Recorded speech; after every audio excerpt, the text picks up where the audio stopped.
sure look. It'll be grand. Well, Mother of Jesus, if it isn't another episode of Sure It'll Be Grand.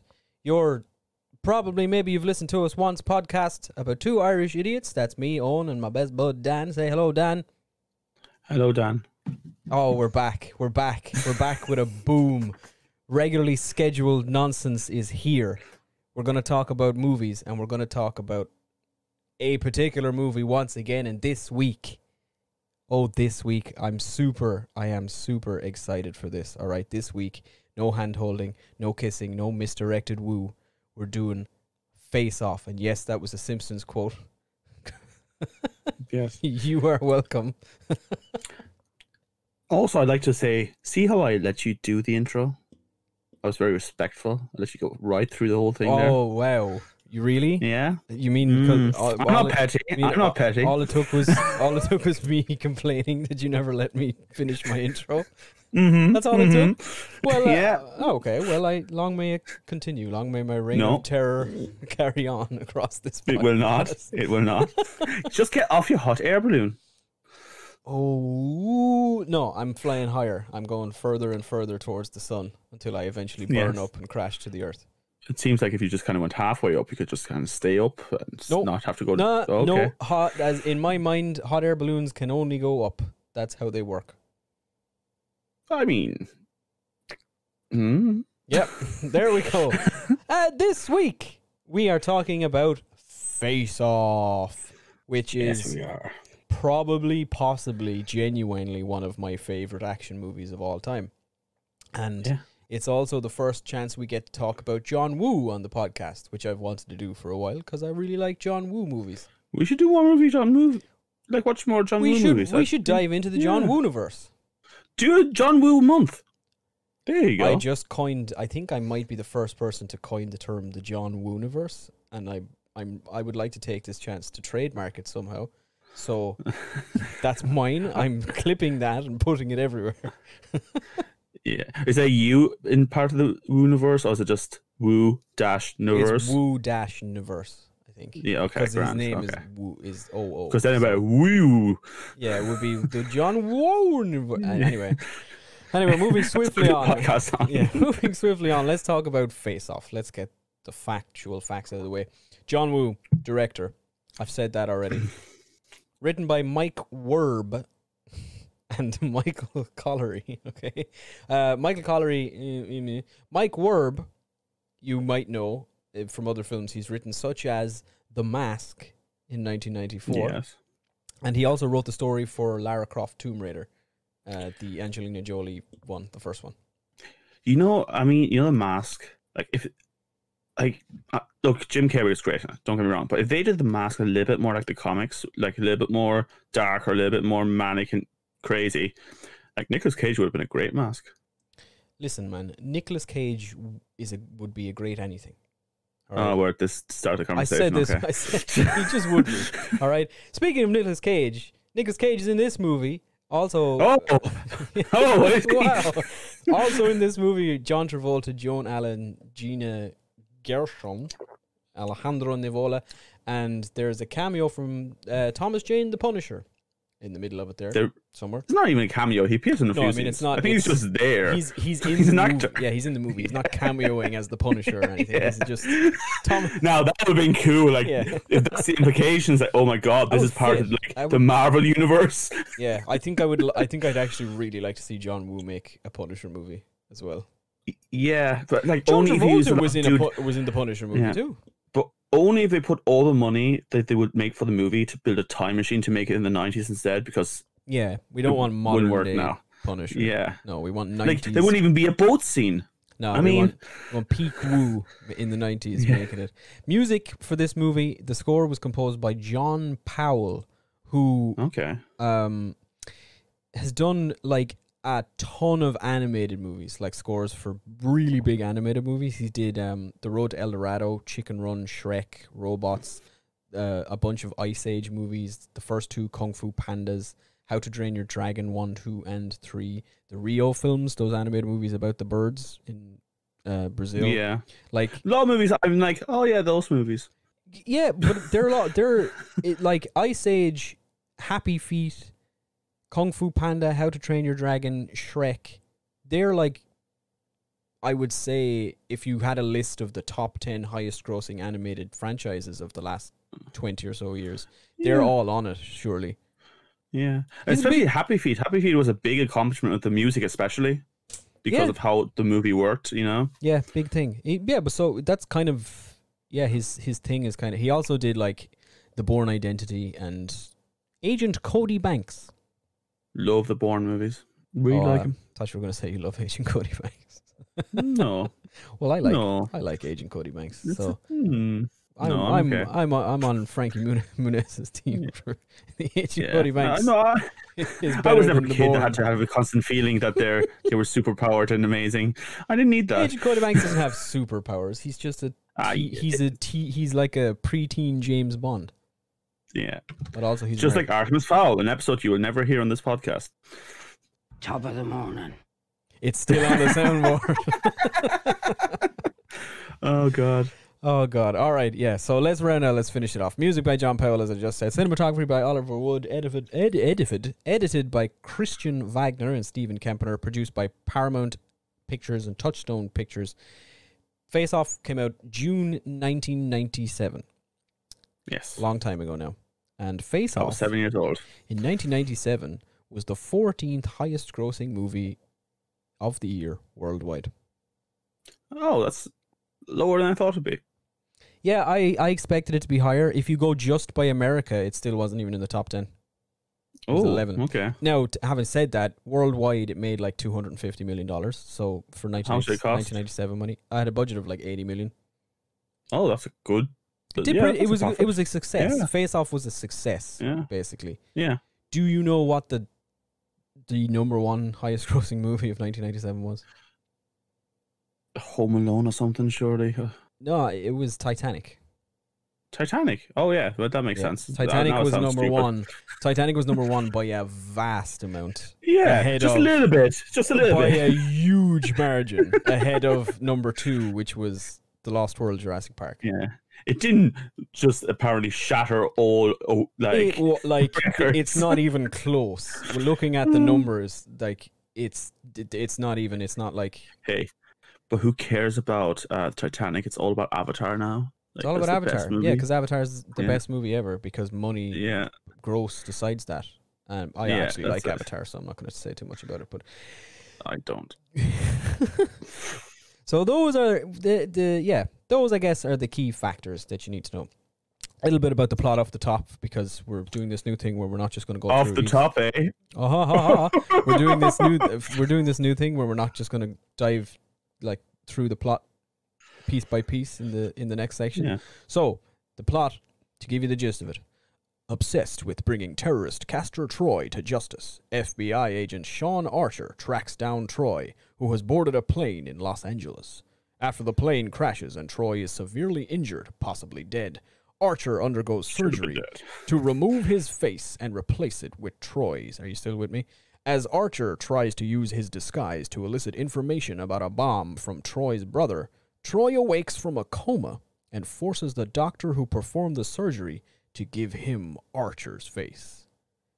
Dun dun dun. Face off, face switch, face swap, face slash off is our movie today. Let's go. What the hell is going on here? What the hell is going on?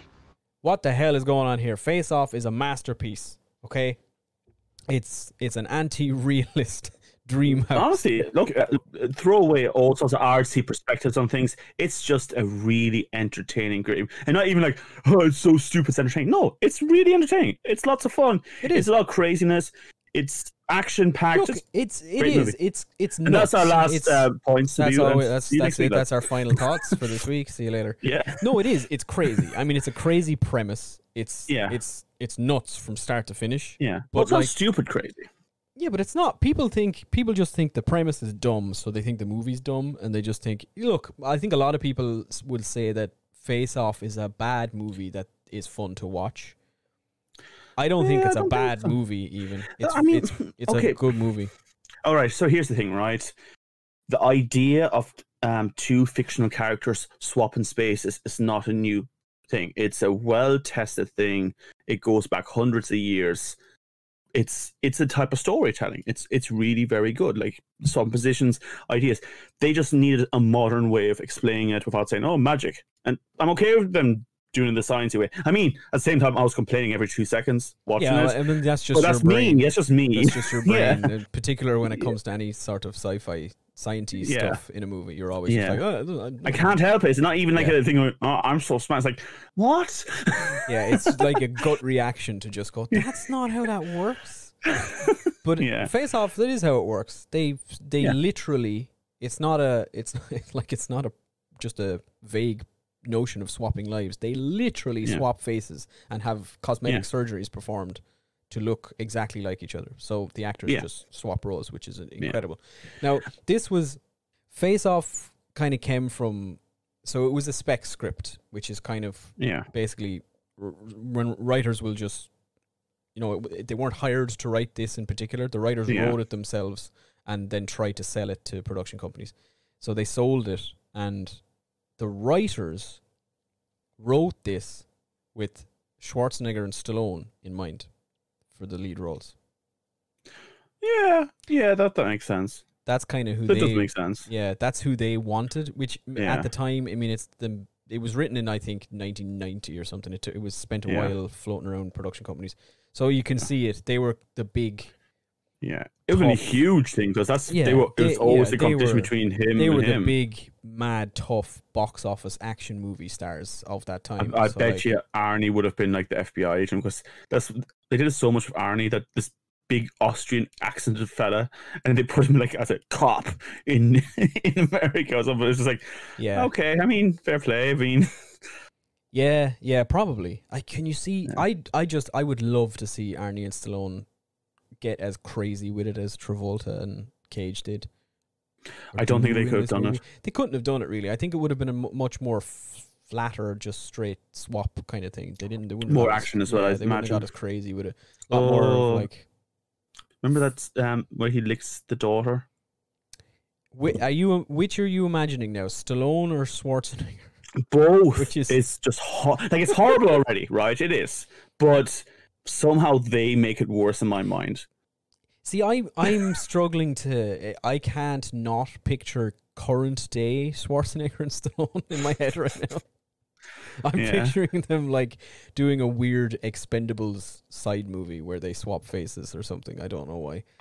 I'd watch the fuck out of it though, mind you. Like everybody would. Love the Expendable movies. Love the Expendable movies. Really like them. They're pretty cool. Yeah. Now the other two people. So once the script was picked up, a certain man by the name of Michael Douglas became executive producer. The studio wanted it to be Michael Douglas. Is he that old guy in Ant-Man? Yeah, that's him. Yeah, he's the really old guy in Ant-Man. Yeah, I love that they gave him the chance, It's cool that he finally got his shot in Hollywood, I think, after all these years. But the studio... I bet you his father or something got him into the position or something. Complete nepotism. Yeah. I bet you his dad is like some really famous actor from the 30s or something. So the studio, Paramount, I think, wanted the leads then to be Michael Douglas and Harrison Ford. Again, it's a very different movie. See, okay. A little bit people behind the curtain, like Cosy asked me to kind of think of a recasting job. I'm not going to tell you what it is right now, but I realize every time I try to recast it, it inherently changed the movie's theme and feel. Yeah. Like, anytime you put any different actor in it, suddenly changes the dynamic completely. Yeah, it's a different movie. It's not... Face Off is not the same movie if it's not Travolta and Cage in the lead roles. It's very different. Yeah. But we will get to that. We will talk about that a bit more later in terms of casting the supposed sequel. Yeah, so Michael Douglas and Harrison Ford, obviously that did not happen. John Woo, they approached John Woo a bunch of times. So John Woo, if anybody's not familiar with John Woo, then what the hell have you been doing with your life? John Woo is a just incredible action movie director. Not just action. Loves pigeons. Loves doves. Sometimes pigeons. That's the same thing. Mostly doves. Pigeons are horrible. They're the same thing, and you know it. John Woo, yeah. So he's a Chinese born. He started out as a director in Hong Kong. Did a lot of action movies over there. Hard Boiled is probably the most famous one. That was kind of cross divide hit, and John Woo is like, if you look at action movies, particularly Western action movies, Hollywood action movies in the 90s and in the early to mid to late to now 2000s, a lot of the tropes and stuff that we would look at in an action movie and see like, oh yeah, we're waiting for this moment, it came from John Woo. He kind of changed the action genre, and he did it from Hong Kong, which is crazy. I was kind of saying that he has touches of, like I said, there's like touches of Michael Bay, but now that I'm thinking back, it's probably the other way around. It's definitely the other way around. Yeah, it's 100%. Michael Bay has touches of John Woo about the way he wants to shoot action. Yeah, definitely in terms of all the slow mo that Michael Bay uses, and those like weird like telephoto lensed like you know the like 360 shots he does of the characters. Those shit, like, because Woo loves action movies. He loves Mexican standoffs. He loves doves. Oh god, there's two of them in this or something. There's a bunch of them in this. He loves like neo-noir sort of like elements in his movies. And he also is he used to be a big fan of and he's made a couple of wuxia films, which are like martial arts heroes films, you know, in terms of I apologize if I butchered the pronunciation of that word. You know, we should do some martial arts, like, movies. So movies, you know, like Crouching Tiger, and like generally set in like ancient, like feudal China or Japan. Yeah, they're almost mythical kind. Yeah, essentially, he likes a lot of those. He's made a couple of those himself as well, since his time in making movies for Hollywood is kind of over, and he's gone back to making movies in China. But John Woo, the studio he had just done, John Woo, he moved to America in 1993, I think, from Hong Kong. And he made two movies in the West, two Hollywood movies. One was a movie, a Jean-Claude Van Damme movie, Hard Target. Okay. That was his first, Hard Target, Jean-Claude Van Damme starring, John Woo directed action movie, was John Woo's first movie in Hollywood.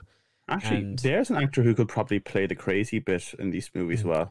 JCVD? Yeah, definitely. Yeah, he can do the whole...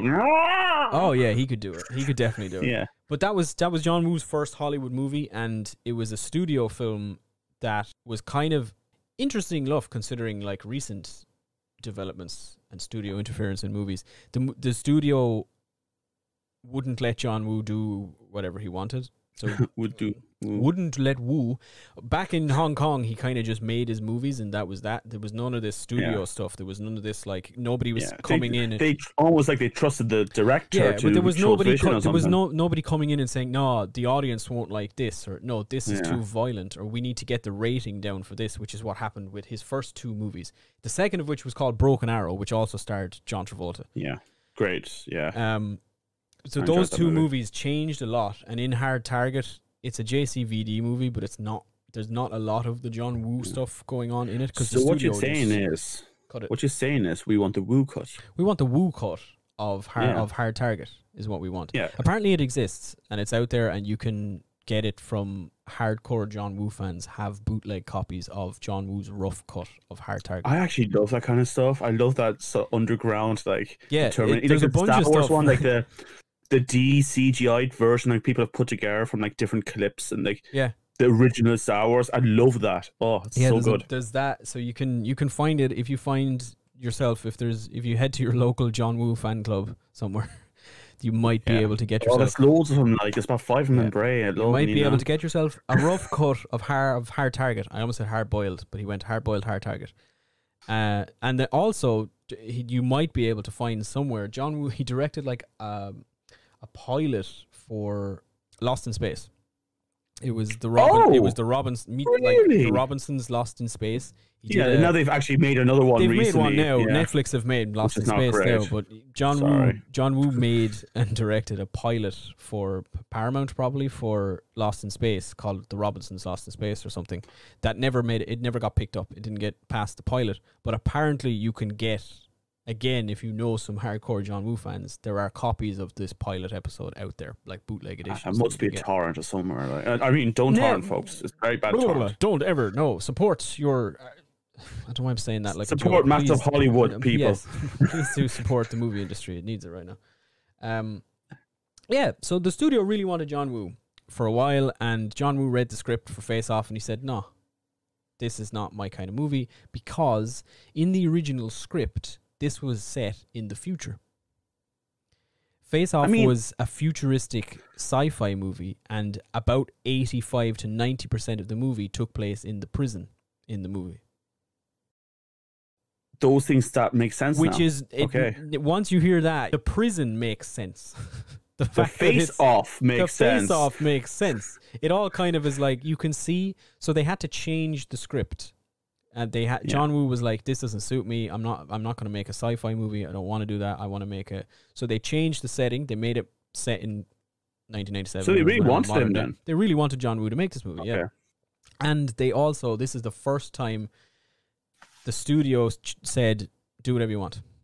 Now, they had some notes, as they always do. There was a couple of things that they were like, maybe this should happen. I think one of the stupid ones was they wanted Archer, when he was pretending to be Troy, they wanted him to actually sleep with your one.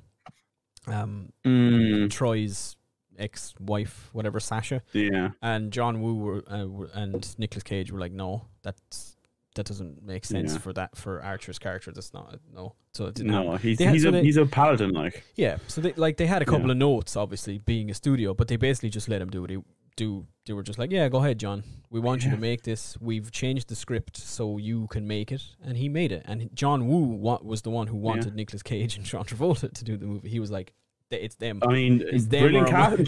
Like, here's the thing. People will go, oh, just because you brought the crazy actors or the weird actors on. And it's like, it's not that. They acted their arses off in this movie. Yeah, they're genuinely, it is amazing. They're both genuinely amazing in it. And the way Travolta and Cage, after like getting the role and signing up for it, they like lived together with just the two of them for 2 weeks before filming started, so they love that. They worked. Cool. Between the two of them, they worked out mannerisms and tics and like little things that each character could do that would make it easier for them to mimic each other, playing each other. It's just crazy. Yeah, because after we watched it there, I kind of went back to the movie just to look at a few scenes, and I was kind of saying that Nicolas Cage was having it harder to be John Travolta than John Travolta was being Cage, and I think that's fair enough to say because Cage's kind of manicness is easy to get to, whereas John Travolta's a little bit more subtle with how he forms and acts. So I can see why Nicolas Cage would struggle with that. But there are moments when Nicolas Cage like looks at things and sort of he does something with his eyes that just looks like Travolta. Like he pushes his eyes out somehow. Yeah. I don't know how, but he's doing it. Yeah, I think we said when we were watching it that right after the switch, Travolta definitely found it easier to switch into the hypermanic. Yeah, saying he's did great there. So I'm just sorry to disrupt you, but like we see John Travolta's character Sean after the beginning of the movie given out to his staff, and he shouts and it's like, "This is people have died," blah blah blah. And then there's a scene later on in the movie. It was the same staff, but this time John Travolta is playing the bad guy, and he's giving out his staff, and the voice and body language is different while he's angry. Like, he plays a different kind of angry. It's not even that far apart, but it's subtly different. Yeah, it's really impressive. They're two genuinely good performances in this movie. Yeah. I think they're not. They are doing the crazy thing, but they're doing it well, and they're doing a lot of really quiet acting as well, which a lot of people, especially when Nicolas Cage is like trying to pretend to be crazy when he's playing Sean Archer in the prison, and he only starts to get into it, and it's like there's a struggle. Yeah, it's so good. Yeah, the moment that's the GIF that I posted on Facebook. Yeah, asking for face-off opinions. That's the moment where Cage finally is like. Cage finally tries to, it's John Travolta, Sean Archer as Nicolas Cage's Castor Troy, in the movie, and it's the moment This where is the first time I've kept the IMDb page open while it's one of your movies because I need to keep the track of the name. It's the moment where Archer, pretending to be Troy, decides he needs to actually pretend to be Castor Troy and get a little bit crazy with it. It's awesome. It's a great moment. It really is. Yeah, but they put in the work. You know, they really did it. John Travolta's nickname throughout filming was One Take John. Really? He just did it. He just did it. So what John Woo, for all of the kind of like big emotional scenes, I'd imagine like the opening scene where Archer's son Michael is killed and any of the like big heavy scenes, John Woo used to he played like sad emotional music for the actors to help them like get into that mood. And John Travolta like basically was like, I don't need that shit. Just walked in, did the scene in one take, and just left. So all the cast used to call him One Take John. Yeah. Or not the cast, the crew. So I think a lot of people will think of this movie and think there's no subtlety involved in the acting and that kind of stuff. But like that was one of my biggest things about Castor Troy. Like, so we saw John Travolta's character over time, Sean Archer, kind of pretend to be the bad guy and like struggling with it and like kind of crossing the line a few times to appear as a bad guy. But Castor Troy had the same sort of experience. Like, it kind of got reverted by the end, but you know, at first he was kind of really sleazy towards his Sean Archer's daughter while he had her father's face on. But then it was also like she gets attacked by her boyfriend in the car and he goes out and absolutely beats the hell out of this dude. And then he like gives her advice on how to stab someone if they try to like do anything to her again. And there's this weird sort of like he wants to look out for her in a way. Like it's almost like Castor Troy kind of went like, oh wait, this normal family life is not the worst thing. Because I think there's a part even at the beginning of the movie when the kid gets shot and he looks at it and he mentions in the movie like he didn't mean to kill the kid. He was trying to kill Sean. And I know he's a psychopath, Castor Troy, but there's almost like this slightest bit of regret, that little bit of a... I mean, Castor Troy is clearly a psychopathically insane criminal mastermind of sorts. Yeah. But it's not like the movie is saying that's all he is. He is... Like, he crosses the line to be not a good guy, but a normal human. That's something that John Woo also helped in a big way to bring to the action movie genre, is action movie heroes and protagonists that there might be big tough men, but they also have emotions and they also display their emotions and they cry a little and they have things that they care about. They're not just the previous like Schwarzenegger, I'm a soldier in a jungle and I shoot things kind of action hero. There's a little bit more depth to the characters. They're humans. Yeah, they're humans. Yeah, and there's doves flying around. Humans and doves. Perfect marriage. We'll talk about the doves, right? Because they're in every John Woo movie, more or less. Yeah. Sometimes they're pigeons, but they are doves. And he's like, there's a quote from John Woo. Why doves? Why do you think doves? Religious symbolism. Yep, that's what John Woo said. Yeah, because I mean, it's a big thing in Catholicism, like the white doves. He's not actually a Catholic. Yeah, well, it's in the Bible as well. He's John Woo's Lutheran, but he said it's they're supposed to represent first of all, doves are internationally all over the world a symbol of peace, and anytime there's a dove in the movie, they're shown flying away. And that's so John going away. It's right before a gunfight or something big takes place. It's him symbolizing peace is leaving. Yeah. It's also the fact that they're white birds is supposed to symbolize the purity of the characters' souls, also fleeing in this moment, that they're leaving behind the goodness that they had in them. And then there's the dove like messenger from God symbolism that he enjoys as well. So there's reasoning to it. It's quite thematic, and there's there's actual reasoning why he uses doves. He does it a lot. It's not just that looks cool, let's use it. No, They do look cool. They are cool shots. I looked it up. In Face Off, the runtime Face Off is about 2 hours, a little over 2 hours.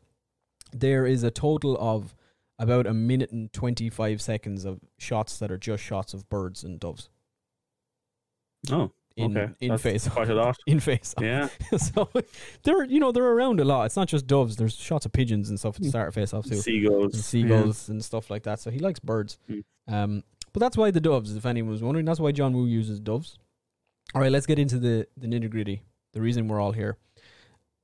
We got to it a little bit late in terms of doing Face Off. It's something I kind of wanted to do a while ago, but we had other things that we were working on. Because they announced a couple of months ago that they are they said remaking, but they're making another Face Off at the moment. Okay. So I thought, as everybody did when this was announced, let's recast him. Let's see, who would we cast today if we were casting the new Face Off? Who would it be? Yeah. Now, I will preface this by saying I thought it was a reboot. I thought they were remaking Face Off.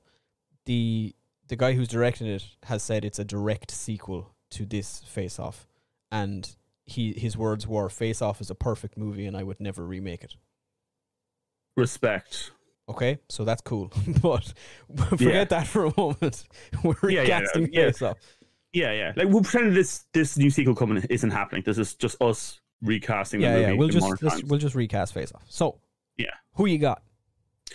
Okay, look, so like I said, there's this whole thing that every time you cast a different actor in the role, the movie changes dramatically. And then how these two actors go against each other, it's like a multiply function. It changes even more. But so like I was thinking things like, Christian Bale would be good as the villain. Again, that changes the tone a little bit. It's a little bit more darker. It's a little bit more sinister. Yeah, Christian Bale can do crazy and weird. We've seen him do it in American Psycho, but it's not like it's a different kind of crazy. It's a bit creepier, I think. Also, a big thing that came up in my head is that you could really cast two actors and swap them around anyway, because they are going to be swapped around. So I was thinking like Tom Hiddleston could be a very cool, straight-laced FBI agent that kind of then turns out. I also like, let's go a bit crazy with like Andrew Scott, who played Moriarty in the Sherlock TV series. Yeah, great choice. So, but if you had two actors then to go side by side. So this is the thing, right? Because I also thought of Cillian Murphy. There's a few, but when it really came down to it, I wanted. So because right, I'm a Star Trek fan, but this movie didn't sway my opinion, and because it's a bad movie, but it just looked right. I want someone obviously who's a bit warm, a nice looking character, who's a bit fun, caring. So I thought, well, someone who even looks a bit like Travolta when he was younger, Chris Pine, would play a really. Yeah. Okay. Right. And then I went, well, I want someone who looks really different to him. And I went, Benedict Cumberbatch. And Benedict Cumberbatch can play threatening, bring it back to old Hollywood school where the English were the weird villains. Bring that into it. And I thought, that would work really well. And I went, they were also the villains against each other in Star Trek Into Darkness. Yeah. But it wasn't because of that. I just realized afterwards, I think they could do it. I think that would work, to be honest. Yeah, and definitely. I'd love to see Chris Pine try and do an English accent as well, a little bit. Maybe instead of doing just a chip, that they actually try to imitate each other at first. Yeah, definitely. Yeah. I had one serious answer, and the rest of my answers are jokes. Okay. Which one do you want first? Look, we'll do the funny one, and then we can slide back into serious. Okay. Well, speaking of Chris Pine, I say we jiggle up 5 actors and we do all Hollywood Chris's. Okay. We get Chris Pine, Chris Pratt, Chris Evans, Chris Hemsworth, and Chris whoever I missed. There's another one, I think. Yeah, and they just do on a rotary basis. Every 10 minutes they change faces again. They just constantly swap faces and swap characters and go a bit crazy with it, which would be funny. Mm-hmm. Now, my other one, and this is done. This is signed, sealed, delivered. This is happening. I'm going to say this answer, and all other answers should be sent home. the director that's making Face Off is the guy who just made Godzilla versus Kong. You want them Godzilla and Kong. Godzilla and King Kong should swap faces.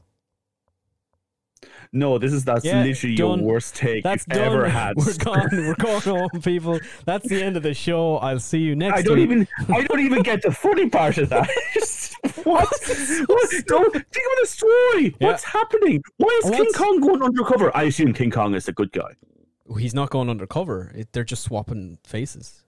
So it's just literally just like I just want King Kong. I want Godzilla. Kong's face on Godzilla's body, and I want Godzilla's face on Kong's body. Here's a question: which one has the radioactive breath? I think the Godzilla body still has it because it comes from his chest, right? Yeah, I assume so. Yeah, I don't know how Godzilla works, but sure. I don't think anyone does. No, okay, right. I have some actual answers, right? Okay. Number one, the one that I really hope, I will probably just give up on film if it happens, but I think this definitely is what would have happened if this movie was made 3 or 4 years ago. It would be The Rock and Kevin Hart. That's who they'd cast. That's what they'd do. They would would give it to them and say, they basically are. It's not important. Yeah, they basically do. It's negligible. It's negligible. We have the technology. We can put splints in Kevin Hart's legs and make him 6 foot tall, or we can just shave The Rock's knees off. A movie of him screaming in pain because his legs are being stretched. 100%. Yeah, but that's what they do. If this movie came out 3 or 4 years ago, it would be The Rock and Kevin Hart is who they cast in it. It wasn't made as a comedy action movie, because which is it's not a comedy. It's not, but that's probably how Hollywood sees it now. I think a lot of people, like I was saying, watch this and think it's fun to watch and it's kind of funny because it's stupid, but that's who they think I'd give it to. Two people I think could do a genuinely great job, and maybe this is because the Cruella trailer was released recently, and also the other actress has played crazy. Emma Stone and Margot Robbie. Yeah, I see that. I think if you want, it's something Hollywood is doing in taking movies and recasting things with female leads. Yeah, I think they could both do a great job. I think it's a very different movie. I think you could go either way with it. That could be actually. I think you get very close to the original movie. You could, it doesn't have to be a million miles away, but I think they could both do both roles very well. Yeah, I dig that. That's a nice choice. That would be my actual one. Now, the way I really think they should do it, honestly, I don't think they should recast it. I think they should bring back Travolta and Cage and just swap them around. No, see, here's the thing. You heard my sequel idea when we were watching the movie. Which was when they were carting off the body of Nick Cage with the face that was detached then from John Travolta's character. Someone took the face and cryogenically froze it, or like wherever, or they put it into someone else's face for a while, and then I don't know, it's like one of his cronies back from the day who really cared about him comes back, and he's John Travolta character has come out of retirement, thinking, "Oh no, he's back! How the hell?" And he's hunting down this new Nick Cage character. Yeah, that could be the plot. But honestly, I think because I a lot of when watching this movie I thought that if the roles had been reversed, okay, so if at the start of the movie Nicolas Cage is playing Sean Archer, and then he swaps, so then it's Nicolas Cage actually playing Castor Troy pretending to be Sean Archer. I think Cage does a better job in the movie with that role. Okay. So honestly, you could just remake the movie with the same plot and swap their parts. Oh, okay. Okay, that's interesting. It's the same movie. It's the same plot, essentially. You can update things to modern day and you can change a few things around, but have them start initially in the opposite positions and swap in the opposite direction, I guess, is what I'm saying. Well, my other theory was that just somewhere in the movie that maybe gets up to the boat scene beforehand, another surgery was done, so that Nick Cage's character actually survived, and it was the other way around. Well, they put them in the same ambulance at the end of the movie. Yeah, so, exactly. There's like a swap around happened there. Yeah, I'd be okay with that. It will be very easy for the writer to be like, no, Castor Troy is still alive. He didn't die. What do you mean? He just got a harpoon through the chest. He's fine. Don't worry about it. Yeah. I mean, John Travolta got the shot. movie literally starts with them saying, "Oh yeah, he's dead." Oh, he's not. No, he's just in a coma. Yeah. So there you go. Those are our. Did you have another one? No. I really think Chris Pine, Benedict Cumberbatch would be really cool. So Chris Pine, Benedict Cumberbatch, Stan's pick. My pick is Emma Stone and Margot Robbie. Yeah. Or just get Travolta and Cage back. Would also be great. Now, those are our picks. Do let us know who you guys think would do a good job. If you want to take the piss with it and just give us something stupid, I'll enjoy that too. But, have a think about it. Let us know in the comments, who would you cast? What 2 actors would you pick to go against each other and swap faces in the Face Off sequel, reboot, remake, whatever the hell they're doing? Yeah. Are we going to give our Jesus moments? We're going right into that now. It's time for the Jesus moment.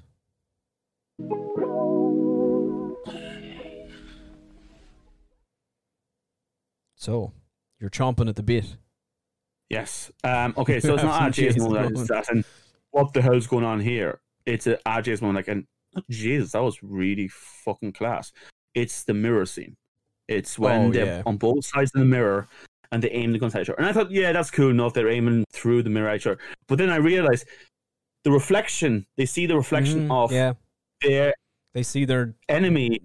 Yeah, it's just like, I know it sounds like, oh, yeah, okay, Dan, well done, you copped the fucking obvious thing, but it's really, no, like, the thing is, you can say it's obvious. I dare anyone to have come up with that idea.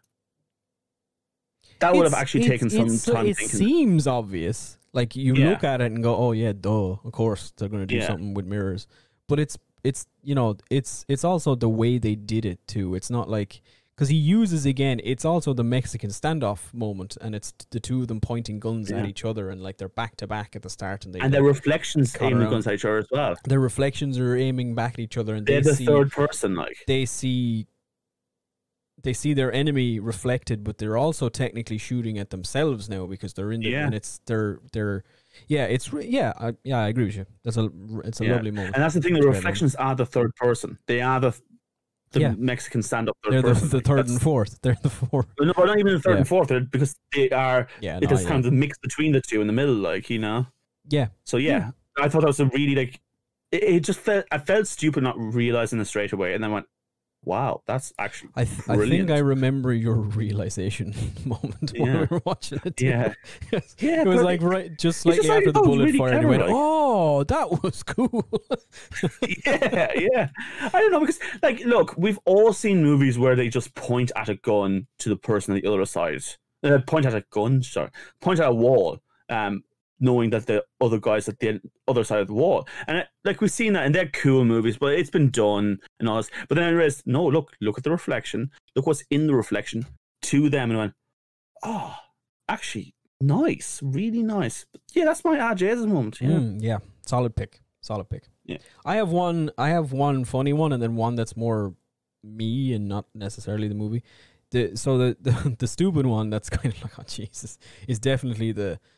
I'm going to take his face off.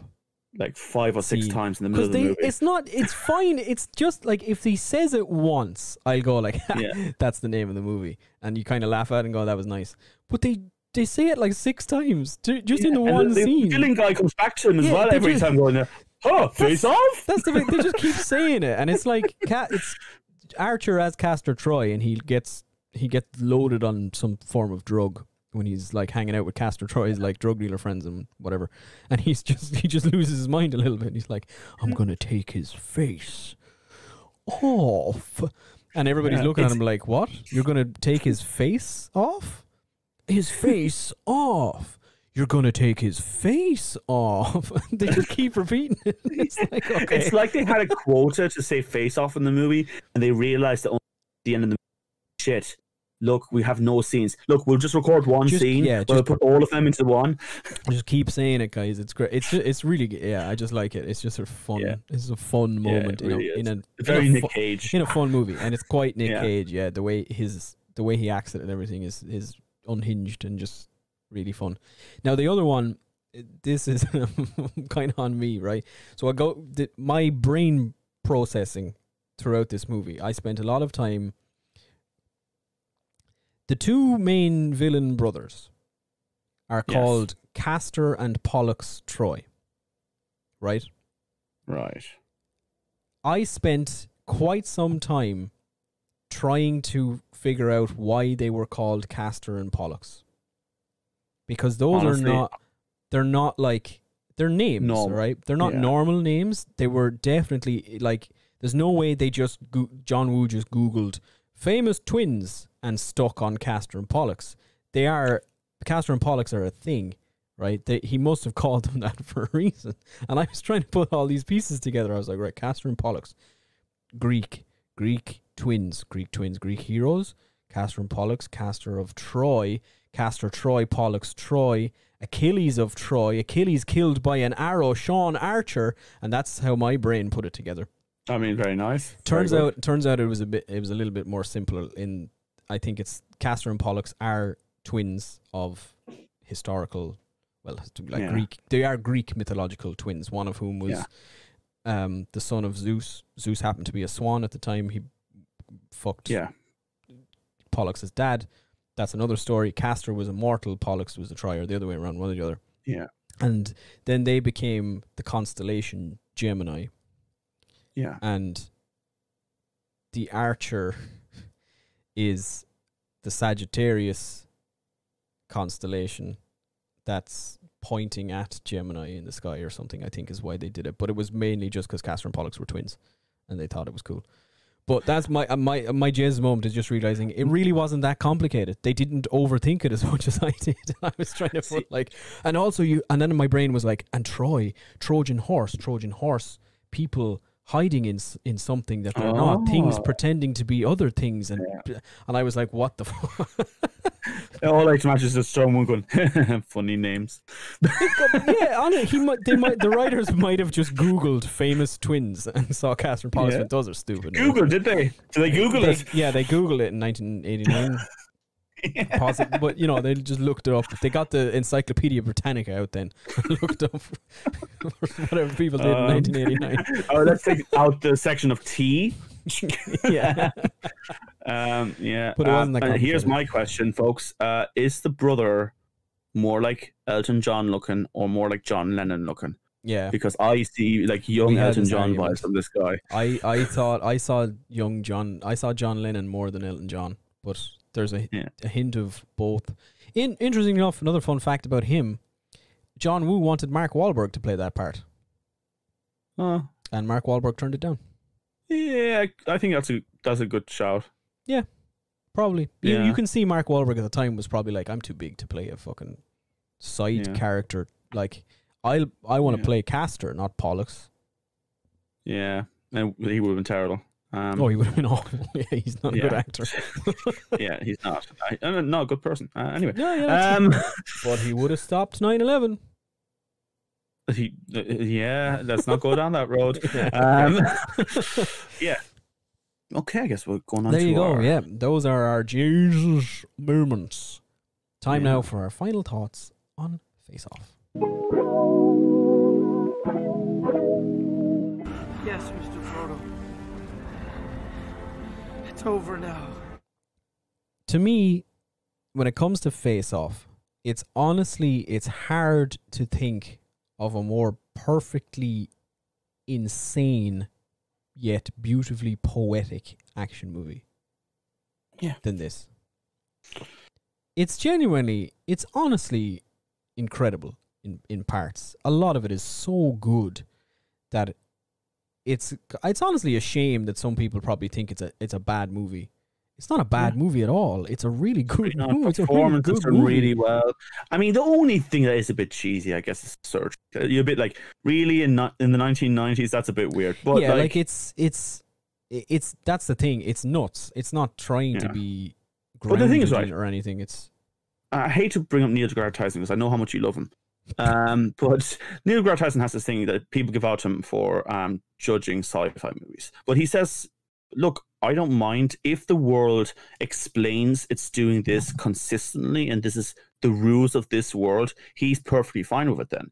And this movie just said, look, we have the science here. They even explain a lot of it, like how the face works. Because every time I was like, that doesn't make sense. They went, but this part, that's why it makes sense. They explain themselves, and that's good enough for me. Like, I'm not trying to look at this is not a documentary. This is a movie. it's not trying to be grounded in reality either. It's not like they're saying this is how things actually happen in the FBI. Yeah. Like, there's none of that going on. It's like, there's even the FBI itself, how it functions in this movie is not accurate at all. There's none of it is really accurate. Even the LAPD are not accurate for 1987. It's just Cinema Sins would have probably got into the 200 errors for this movie. Oh, and that makes this movie good. I must check actually. I'd say the Cinema Sins, their title was probably Face Off in way too many minutes or something. They probably couldn't limit themselves because they had a field day with this nitpicking shite. Yeah, but it's good. Yeah, I love it. I think it's a really good movie. I'm really glad that we got to do John Woo at least once on the podcast. Yeah. I think he deserves any accolades that he gets. He deserves to be on our podcast. Yes, which is an accolade. He's had plenty of others. There's a. He's just at home finally going. Yeah, finally. There's a professional. Well, his biggest achievements are probably us talking about him on this podcast, or there's a professional wrestler in Japan called Suwa, who his finishing move is a drop kick that he calls the John Woo. Oh. Do doves fly out of his pants or something? He does like a drop kick, and whoever he hits like theatrically flies backwards the same way that characters do when they get shot in John Woo movies. So he calls it the John Woo. I love that. That's great. Actually, here's the thing. I want to get into watching professional Japanese wrestling because it seems like a lot of crack over there. It does. Yeah, I just it's one of those things where I have no idea where to start. Even I don't even know how I'd watch it. Like it's but I know there's some people. Not that I know people, but there are people I follow on Twitter. I have a few friends who would be into wrestling and Japanese wrestling and stuff. WrestleMania was on last night, I think. Was it? Wow, that went under the fucking radar, didn't it? Yeah, I didn't realize. Usually I hear about it at least.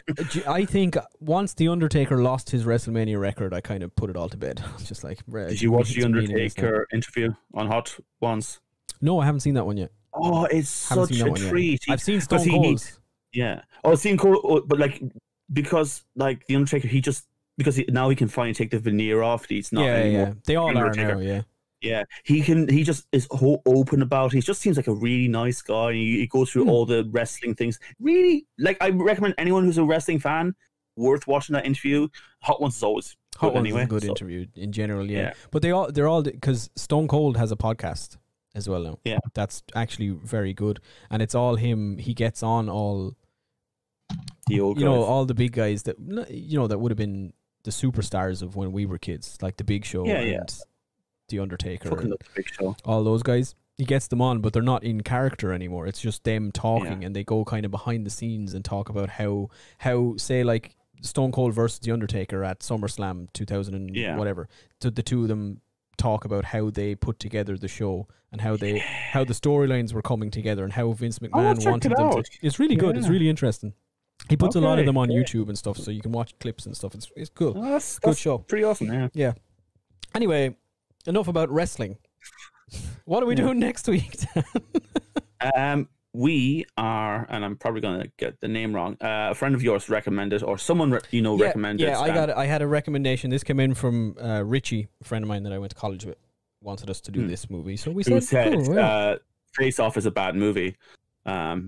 In the comments on one of our posts. So I don't know if we can trust him. Can we trust his opinion? We'll find out next week because we're doing... You go for it. It's called Darkman. I'll say it in case Darren gets it wrong. It's called Darkman. I was going to say Dead Man. Yeah, no. It's called Darkman. It's a 1990 Sam Raimi sort of superhero movie starring Liam Neeson. And neither of us have seen it, so it should be fun. I've never heard of it even. So yeah, I've heard of it. It's one of those things. I think it had multiple direct to VHS sequels and stuff as well. But, Oh, okay. it's that kind of thing. It should be a good time, I think. So we're looking forward to that. That's next week's episode. For some background stuff, if people want to add something in the comments, we're kind of gonna tackle video games based on movies. And there's a slew of them. We were talking about doing the King Kong one, Hercules, but we'd love if people have any recommendation of games that they enjoyed or tragically hated. Yeah, and this is, we're talking video games based on movies, not the other way around. Yeah. Because we're going to be playing them. Yeah. So we'll probably play it for a month, and then we'll do like the episode at the end of the month on actually the movie and the game in comparison. Yeah. Yeah, so we're not. I'm really looking forward to it. Yeah, we're not talking like Tomb Raider here. Like we're talking the other way around. Yeah, exactly. Movies like the Avatar games, just Assassin's Creed, not that. No, we're not doing that. It's not. It's not. Movies based on video games. It's the other way around. Video games. You remember, like in the early 2000s and late 90s, every single movie got a video game release as well, especially those kids based. So Shrek got loads from all the Marvel movies got them as well. Like. But something there, But yeah. Yes, definitely. Yeah. There's plenty of them, so send in your choices. We have a few picks that we're thinking of, but as always, we'd love to hear from you guys. Thank you very much for listening once again. We do appreciate the listens. Don't forget, you can find us. You can listen to us anywhere now at this stage. We're YouTube, Spotify, Apple, Amazon, Google Podcasts, all that shit. We get emails saying, "Hey, your podcast is on this." About, is it? Yeah, sometimes. we interesting big news for the podcast. We got an email last week, the week before, to say we were number 49 in Ireland for podcasts in the film review category. So.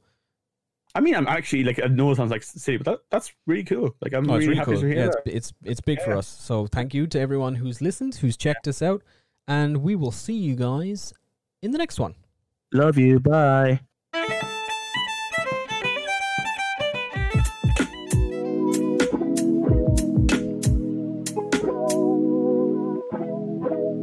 Asherlo. It's a big grand. Also, just as a side note, to end on, face touching really weird. Didn't like it. Yeah, no, it's a family tradition. Oh, weird family tradition. Not doing that. No, COVID times. Can't do it. Bye.